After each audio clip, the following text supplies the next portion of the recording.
여러분 안 끝나요. 그게 무엇이든 끝나지 않을 것이고 그게 무엇이든 이번이 마지막이 아닐 겁니다.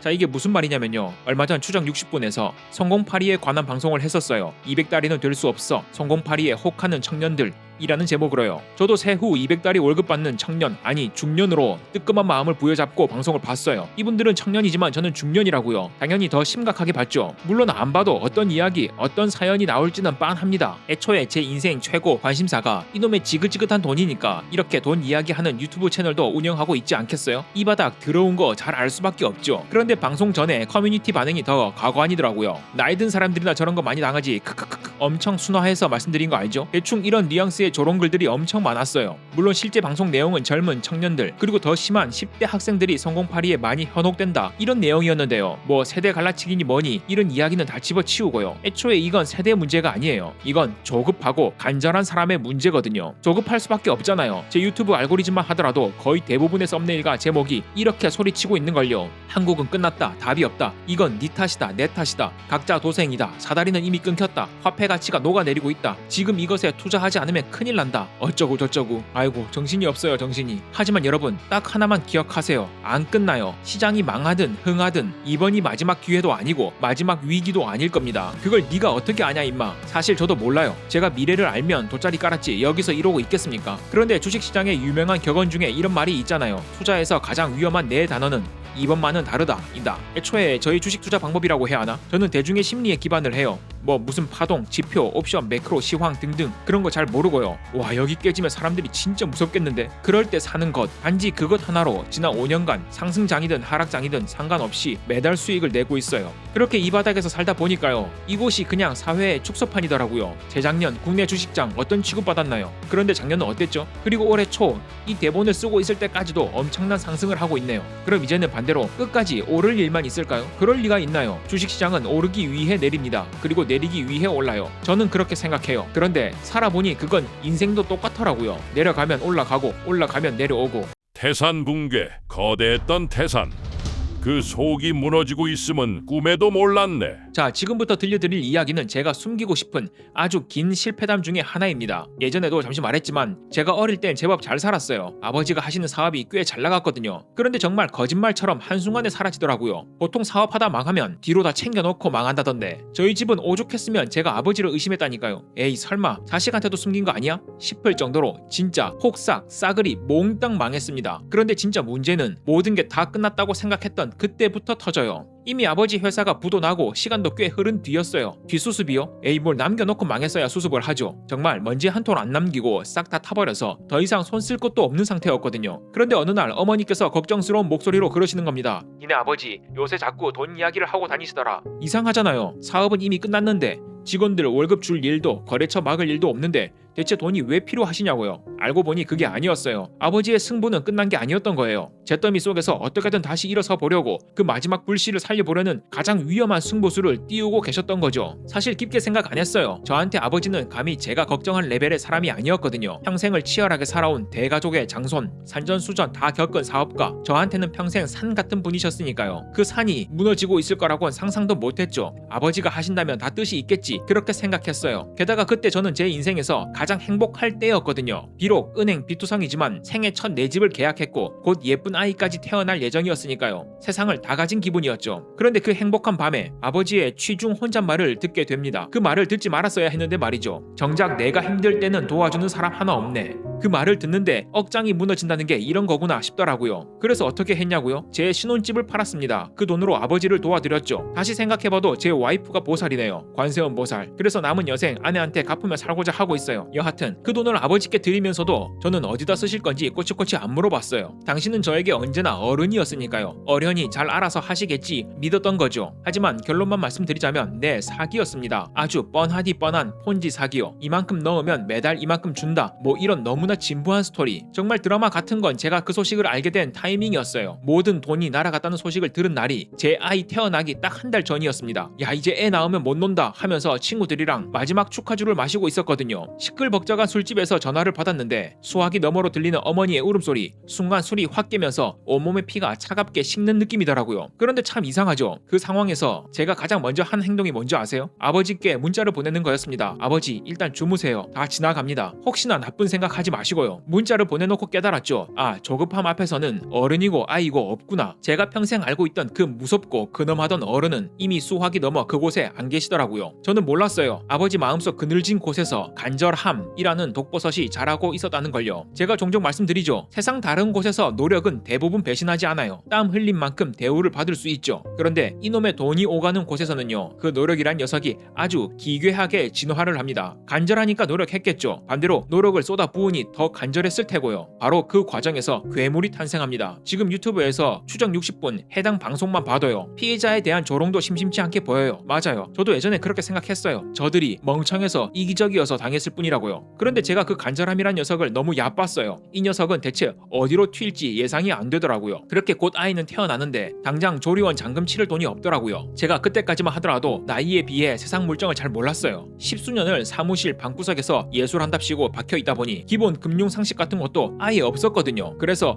이래저래 대출 받으러 뛰어다니고 어쩌고 정신이 없던 와중에 엎친 데 덮친 격으로 이번엔 제가 다니던 회사가 망해요. 정확히 말하면 완전히 셔터를 내린 건 아니고 월급이 끊긴 상태로 어떻게든 남은 사람들끼리 살려보려고 애를 썼죠. 가진 돈은 아버지 빚 갚느라 다 날렸지, 대출 끌었었지, 애는 태어났지. 결국 아내가 회사로 급히 복귀하고 회사가 완전히 망하기 전에 육아휴직부터 급하게 신청했죠. 자, 여기서 저는 말도 안 되는 선택을 합니다. 바로 이맘때부터 집에서 치열하게 주식 단타를 친 거죠. 참 골 때리죠. 한 손에는 분유병 들고 다른 손에는 폰 들고 차트를 쪼아보고 있는 꼴이라니. 지금 와서 생각해보면 와, 제 친한 후배놈이 그러고 있었으면 뒤통수를 한 대 갈겼을 겁니다. 정신 안 차리나 임마, 니 지금 제정신이가 하면서요. 그런데 제가 아까 말씀드렸잖아요. 그땐 그게 최선인 줄 알았어요. 아니, 그 길밖에 없다고 믿고 싶었겠죠. 이 간절함이란 놈이 때와 상황에 따라서 도무지 이해가 안 가는 쪽으로 급발진을 한다고요. 사람이 진짜 바닥에 넘어져 봐야 본성이 나오더라고요. 저는 제가 꽤 괜찮은 사람인 줄 알았거든요. 그런데 아니더라고요. 벼랑 끝에 몰리니까 제가 그렇게 나약하고 이기적인 놈일 수가 없더라고요. 아, 오늘 내용이 제가 이렇게 힘들었지만 지금은 이겨내고 잘 산다, 뭐 그런 걸 말하려는 건 아니에요. 살다 보니까요, 이 정도 사연 안 가지고 있는 사람들 별로 없더라고요. 100명의 사람이 있으면 100개의 사연이 있고 그 중에 자기 인생이 가장 아픈 법이에요. 그럼에도 굳이 이 지루한 과거사를 꺼낸 이유는 딱 하나입니다. 저도 그 간절함이란 것이 무엇인지 어느 정도는 알고 있다는 거예요. 자, 그 뒤로 시간이 꽤 많이 흘렀습니다. 경금 중에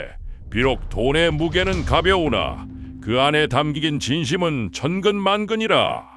실은 오늘 소주 한잔 마시고 이 대본을 씁니다. 그래서 오늘 내용이 촉촉하게 젖어들죠. 오늘이 저희 아이의 학원비 결제일이었거든요. 학원비 내고 돌아오는 길에 외식을 하고 왔는데요. 오늘 총 30만 원을 썼더라고요. 그런데 문득 몇 년 전 생각이 들대요. 이 30만 원 저에겐 또 다른 의미가 있거든요. 주식 처음 할 때 다들 그러죠. 잃어도 되는 돈으로 해라, 없는 셈 칠 수 있는 돈으로 해라. 그런데 세상에 그런 돈이 어딨어요. 아까 제 상황 말씀드렸잖아요. 그래서 저는 없어도 되는 돈, 버려도 되는 돈으로 주식을 한 게 아니라 저는 발상을 바꿨어요. 버려도 되는 돈이 아니라 내가 내는 주식 수업료라고 생각하기로요. 그게 한 달에 딱 30만 원이었습니다. 제가요, 초중고 대학교까지 도합 16년 동안 영어를 배웠거든요. 뭐 학교에서만 배웠겠어요. 학원에다 과외까지 했어요. 얼핏 생각나는데 그때 과외비가 한 달에 30만 원 가까이 했죠. 그렇게 배웠는데 지금 간단한 영어 회화조차 하지 못해요. 겨우 I'm fine thank you만 어버버거리죠. 그런데 그렇게 돈과 시간을 쏟아붓고도 아무런 성과가 없었는데 마음에 멍울이 안 지더라고요. 당연하죠. 제 돈이 아니라 부모님 돈이었으니까요. 대신 부모님 속이 새까맣게 탔겠지만 어쩌겠습니까. 저도 제 자식한테 업보청산 당하겠죠. 인생은 바로 이 맛 아닙니까? 아무튼 그래서 저는 생각했어요. 그래, 한 달에 30만 원이면 내가 주식시장에서 아무리 깨지고 굴러도 내 인생이 망가지진 않겠다. 그렇게 제 나름의 수업료를 정하고 시장에 들어갔습니다. 그 30만 원을 들고요. 그런데 이런 말들을 하시는 분들도 많죠. 야, 30만 원 장난하냐? 푼돈으로 하면 긴장감 없어서 나쁜 버릇만 생긴다. 지난번에도 말했지만 제 생각은 달라요. 작은 돈이라서 대충 하다가 나쁜 버릇이 생긴다? 아니요. 그 사람은 1억을 쥐어줘도 대충 하다가 깡통 찰 사람이라고 생각해요. 단타니 장기 투자니 방법이 중요한 것이 아니라 기질 자체가 주식 투자하고 안 맞을 가능성이 크다고요. 그리고 작은 돈은 너무 가벼워서 진심이 당기지 않는다? 그럼 가벼운 돈에 무거운 의미를 두시면 됩니다. 저는요, 당시에 3,000원 잃고 세상이 무너지는 느낌을 받은 날도 있었고요.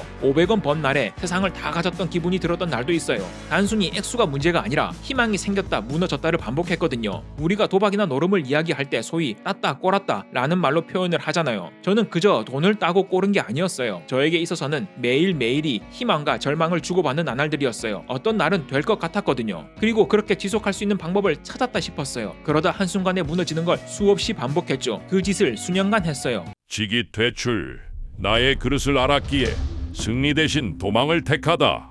자, 보통 이런 스토리의 결말은 뻔하죠. 그렇게 구르다가 결국 저는 깨달음을 얻고 경제적 자유를 이뤘습니다. 짠! 이래야 여러분한테 희망도 드리고 제 채널 떡상도 할 텐데 말이죠. 죄송하지만 저는 실패했습니다. 철저하게 실패했어요. 더 웃긴 건 뭔지 아세요? 제가 단타를 완전히 포기한 그날은 더 이상 방법이 없어서 포기한 게 아니었어요. 오히려 이제 알 것 같아는 확신이 든 날, 그날 그만뒀습니다. 여기에서 사고 여기에서 팔고 소위 트레이더들이 말하는 자리, 타점이라는 것이 보였거든요. 아, 여기서 들어가고 여기서 나오면 되는구나. 그런데 그날 포기했다고요. 오히려 그 세 개의 이면을 조금이나마 엿보게 되자 이건 내가 절대 반복할 수 없다는 걸 알게 되었거든요. 제가 느낀 그 세 개는 기술의 영역이 아니었어요. 타점이 보이든 말든 제 가슴속 탐욕이란 놈은 절대로 그걸 완벽히 지키지 못할 것이라는 걸 알겠더라고요. 아, 여기서 더 가면 나는 시장에서 퇴출당하겠구나. 그래서 도망쳤습니다. 그런데 참 아이러니하죠. 그렇게 길을 쓰고 달려들 땐 계좌가 박살이 나더니 아, 난 안 되는 놈이구나. 항복하고 욕심을 내려놓은 그 순간부터 거짓말처럼 수익이 나기 시작했어요. 그런데 여러분, 솔직히 그 욕심을 내려놓으란 말 너무 뜬구름 잡는 소리 같지 않나요? 뭘 어떻게 욕심을 내려놔요? 애초에 내가 욕심을 들고 싶어서 들었나요? 아니, 내가 지금 들고 있나요? 들은 적이 없는데 뭘 어떻게 내려요? 모니터 테두리에 포스트잇으로 욕심을 버리자 라고 붙여놓으면 욕심이 버려지나요? 욕심은 그런다고 안 사라져요. 어떻게 아냐고요? 아까 말씀드렸잖아요. 제가 그거 붙여놓고 몇 년을 방구석에 처박혀 있었다니까요.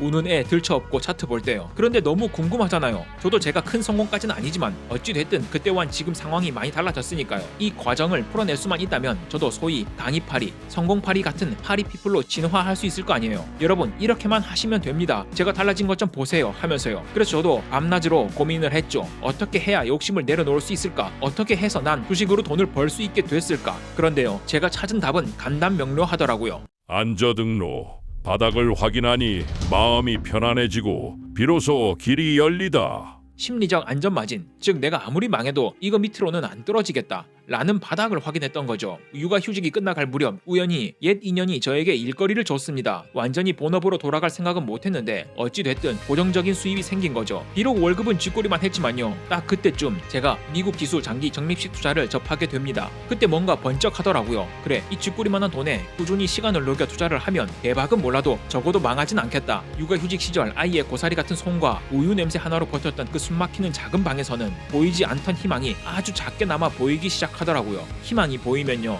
사람은 사라집니다. 그게 아무리 작아도요. 제가 운동을 진짜 싫어하거든요. 그런데 살려고 억지로 헬스장을 다니는데 현관문을 나설 때마다 도살장 끌려가는 심정이에요. 그런데 막상 헬스장에 들어가서 러닝머신에서 한 걸음만 걷잖아요. 그럼 두 걸음 걷고 싶어져요. 덤벨도 한 개 들면 두 개 들고 싶어지는 게 그게 사람이더라고요. 그러니 여러분, 어떻게든 자신의 길에서 작은 희망을 발견하세요. 그게 아주 미약하고 작더라도 상관없습니다. 그래서 제가 자주 이런 말씀을 드리는 거예요. 성공적인 재테크 방법은 재테크 밖에 있다고요. 즉, 욕심을 버려야 길이 열리는 게 아니라 길을 찾아야 욕심이 버려진다. 이게 제 결론이에요. 마지막으로 이 말씀은 꼭 드리고 싶어요. 성공의 비법을 판다는 유료 강의 같은 거요. 제가 수준이 낮아서 모든 것들이 도움이 안 된다 장담할 수는 없는데요. 그냥 웬만하면 사지 마세요. 그게 무엇이든가요. 비싼 가격이 문제가 아니에요. 아니, 물론 돈도 중요하죠. 그런데요, 진짜 사람이 무너질 때는 희망이 꺼질 때예요. 무언가 답이 있을 것 같으니까 돈까지 들여서 사셨을 거 아니에요. 그렇죠. 그런데 그게 무엇이든 그것에 성공으로 향하는 답이 있을까요? 사실은 없을 거라는 거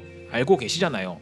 인정을 못할 뿐이지. 그렇게 답이 없다는 걸 확인할 때 희망은 사그라집니다. 부디 자신의 희망을 꺼트릴 행동을 자처해서 하지 마세요. 사람은 작은 희망으로 나아갈 수 있지만 반대로 그 작은 희망 하나가 사그라질 때 무너지는 것도 사람이거든요. 그러니 자신의 삶 안에서 한 걸음만 더 내디딜 수 있는 길을 먼저 찾으세요. 그런데 저는 주식쟁이니까요. 주식으로 이야기해야겠죠. 그렇게 자신의 발로 걸어서 얻은 소득을 꾸준히 적립식으로 투자하세요. 아무리 소액이라 하더라도요. 그렇게 누적을 해가는 겁니다. 지금은 이 정도 작은 돈으로 인생이 바뀔 수 있니? 많이? 뭐 이런 생각이 들겠지만 일단은 아무 생각하지 마시고요. 저처럼 지금 생각해보면 어처구니 없을 만큼 자신의 인생 걸고 단타치지 마시고요. 그런 수익은요, 안정적인 베이스가 마련이 되면 알아서 따라와요. 저 단타로 실패했다는 말 수없이 말씀드렸잖아요. 제가 지금 단타 계좌에서도 수익이 나기 시작한 지 1년 됐어요. 왜냐하면 이젠 단타 매매를 성공해야만 내가 숨을 쉴 수 있는 상황에서 벗어났거든요.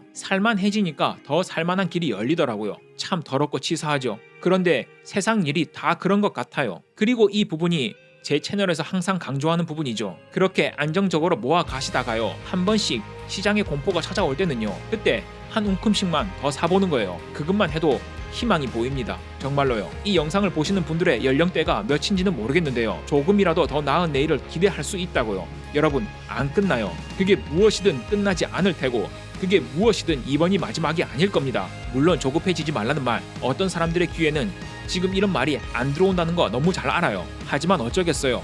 얼굴도 모르는 제가 여러분께 지금 드릴 수 있는 말씀은 이것뿐인걸요. 너무 조급해지지 마세요. 그러니 오늘 밤만큼은 세상 소리 다 끄고 그냥 여러분 숨소리만 들으면서 푹 주무셨으면 좋겠습니다. 남들보다 한 발 앞서겠다는 거창한 꿈 말고 그냥 내일 아침에 내 발로 한 걸음 뗄 힘만 남겨두자고요. 잘 봐주셔서 감사합니다.